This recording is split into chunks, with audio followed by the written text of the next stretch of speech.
Story 1. Do not discuss salary with colleagues or people outside this company. Forget that. To be clear, I am not part of the United States and not really part of the European Union. The act of discussing pay is not legally protected here. It may be in the future, though. Story 2. Getting scientific papers from Sci-Hub. It's a total scam that publishers charge for what our government tax dollars pay for.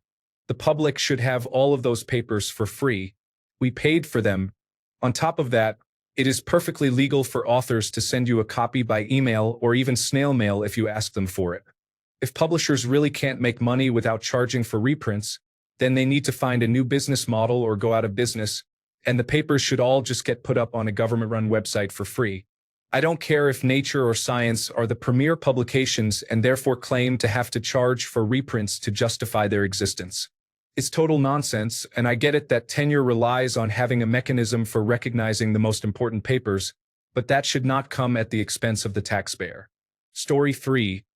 I'm so tired of the subscription world we live in now. I basically just pirate everything. I used to still buy the discs, but many movies don't get released in ultra-high definition, so what's the point of even looking? I don't want to stream compressed 4K. And I certainly don't want to worry about whether or not the company pulls the movie from their service or just stops it altogether. Story 4. In 1950s New Zealand, they used to have 6 o'clock closing for all the bars by law. My dad was barely of drinking age, but he used to line up with everyone else and hand over his cash while the publicans sold flagons of beer over the back fence. He told me this story to teach me this principle. You don't obey the stupid laws. Story 5. When the sensor at a traffic light doesn't pick up my car while I'm waiting for a left turn, and the light rotation skips over me. It happens all the time at one set of lights I go through to get home, especially late at night. I'd say it misses me 25% of the time. I once sat at the light for over 10 minutes to record it skipping over me multiple times.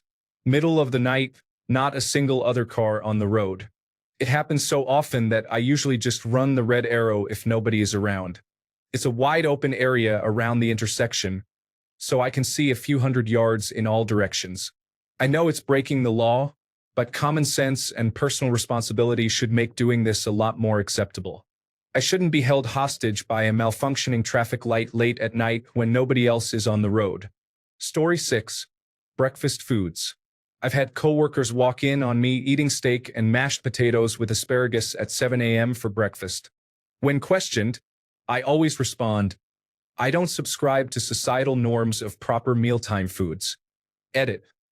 I woke up to many people agreeing with me, so it's clear I've been chosen as the leader of the rebellion. We march on Kellogg's headquarters at dawn. Story 7. YouTube Terms of Service says I cannot block ads. The day they can stop me is the day I stop watching YouTube. Edit.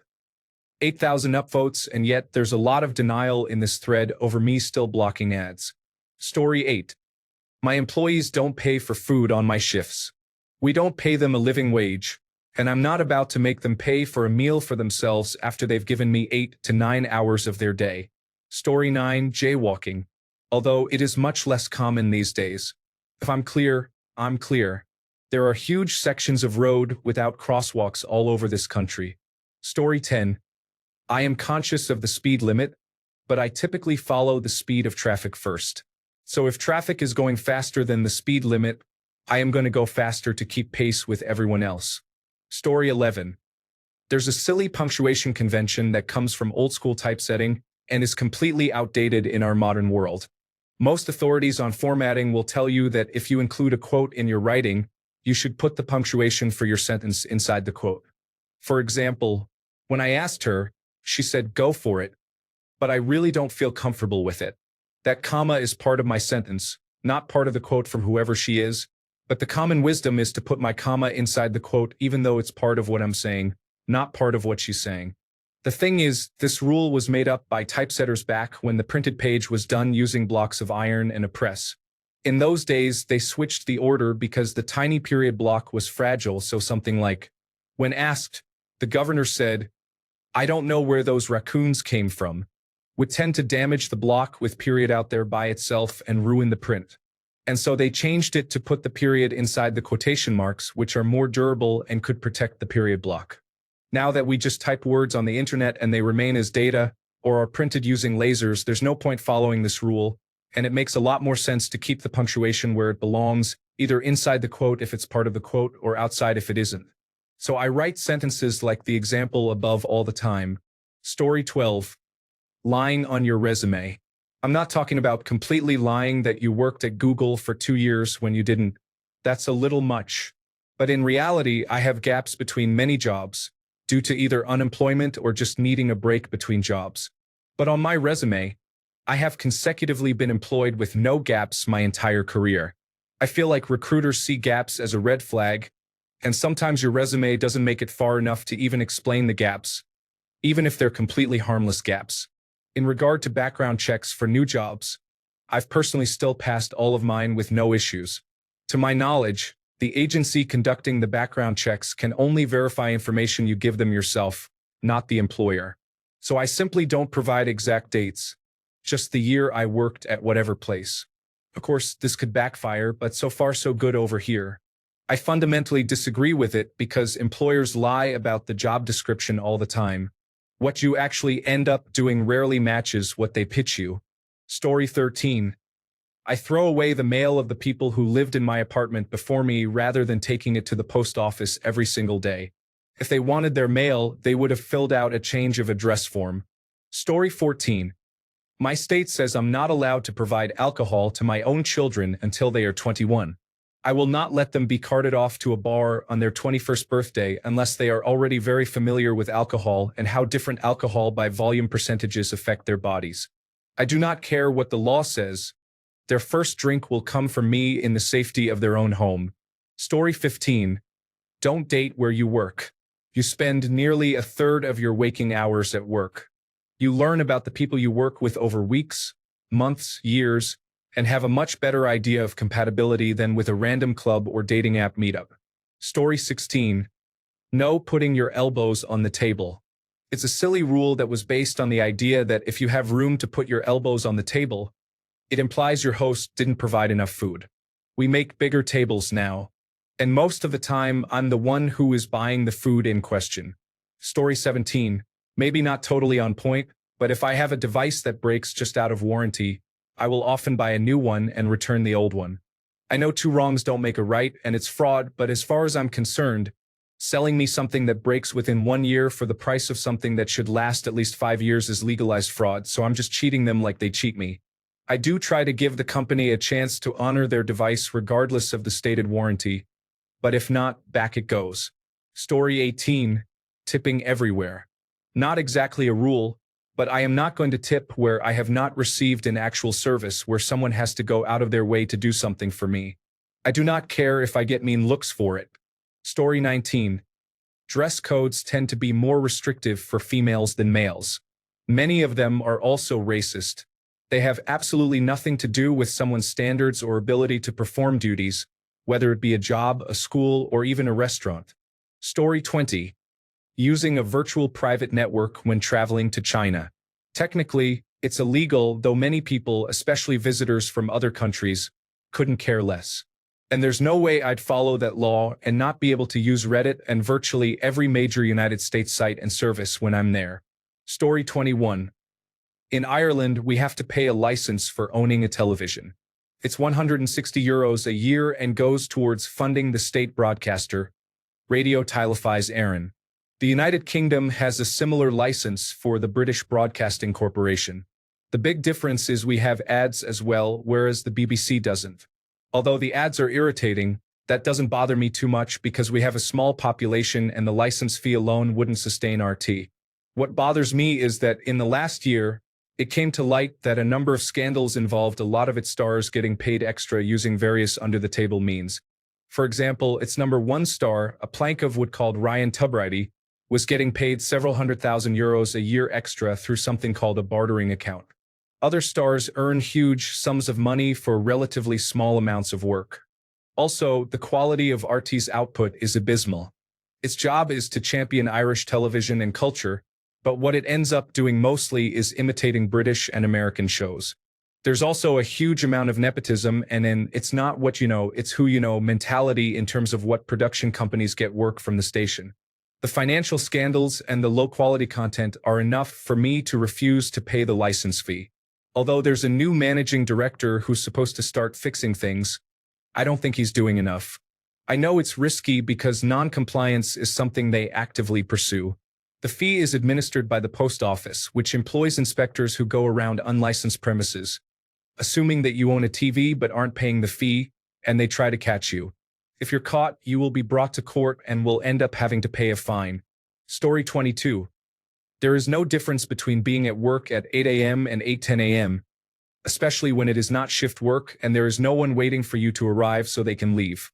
In every job I have had, they always gripe about being right on time at 8 a.m., and then you have hovering managers looking at the door to see who is late at 8:02 a.m. I am always at work, but I will not be there at 8 a.m. on the dot for the next 25 years of my life. It makes no difference. Story 23. I block all the advertisements. YouTube tries to guilt trip you by saying, "Oh, you're taking money away from the content creators." No, you demonetized all my favorite YouTubers ages ago for the most stupid reasons, forcing them to gain their income from Patreon, etc. Story 24. When people talk about data in the plural, i.e., the data are sparse, it sounds pompous and wrong to me. I always use the singular "the data is sparse" because, to me, data is a collective term, just like we say the class is going on a field trip, not the class are going on a field trip. Story 25. Making the bed. Why would I make my bed all neat if I am just going to mess it up again at the soonest opportunity? As long as nothing is sliding off the bed, then it is fine. Story 26.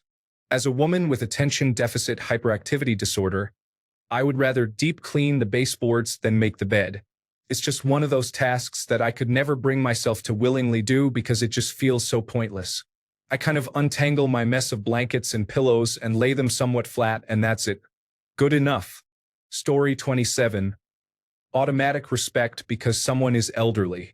They get common courtesy, but everyone has to earn respect and authority before they can start bossing people around. Story 28. Rules about pirating content that I already own and simply want in a different format. I'll be damned if I'm going to pay a second time to get a digital version of a movie I own on Blu-ray or a PDF of a gaming book for which I own the physical version. Story 29. I've manipulated Medicaid a bit, but I don't care because I feel like we should have free universal healthcare here in the United States. I also think no one within the healthcare system cares, and they all want to see us covered. Story 30. Disagreeing or arguing with teachers and other people in superior or authority positions. People should not be allowed to just say or do whatever they want because of the title they have. Also, some people should be challenged once in a while, especially when you can tell that they have never critically thought about what they are saying or doing. Maybe it's not a written rule, but it is a social rule, and I break it constantly. I'm not saying this in a disruptive or disrespectful way. I am saying this because some people with power act entitled and holier than thou, and I do not just sit there and take it. It is less that I am being disrespectful, and more when myself or others are being disrespected that I almost always push back. Story 31. There is a roundabout intersection near me that also has stop signs. I refuse to stop at the stop signs as it defeats the purpose of a roundabout, assuming no other cars or pedestrians are present. The roundabout is near a small strip mall, so not a ton of traffic. Story 32. Cannabis and psilocybin mushrooms should be available on a recreational basis if you are an adult. I have more or less always believed that you should be allowed to get high any way you want without being a criminal for it, as long as you are not putting anyone else in danger. And now I have been a cannabis worker for 3 years. Every day I have gone to work in those past 3 years, I have been breaking federal law. It almost prevented my wife and me from getting a mortgage. Story 33. Passing on the right. There's been an absolute epidemic recently of people camping in the left lane driving slowly, and it makes me irrationally furious. Story 34. Putting the period or other punctuation inside a quotation at the end of a sentence. I feel like since to be or not be doesn't include a period, it shouldn't be part of a direct quotation. It should be to be or not to be, not to be or not to be. Story 35. Not regularly, but if I lived in a red state where abortion is illegal, I wouldn't hesitate to help a girl or woman travel out of state to get an abortion, especially if she will die without it, especially if the father is abusive, especially if she is a teenager. You get the idea. Story 36. Elbows on the table. It's a relic from when people used to all cram together at big, long communal tables. More often than not, we aren't doing that anymore.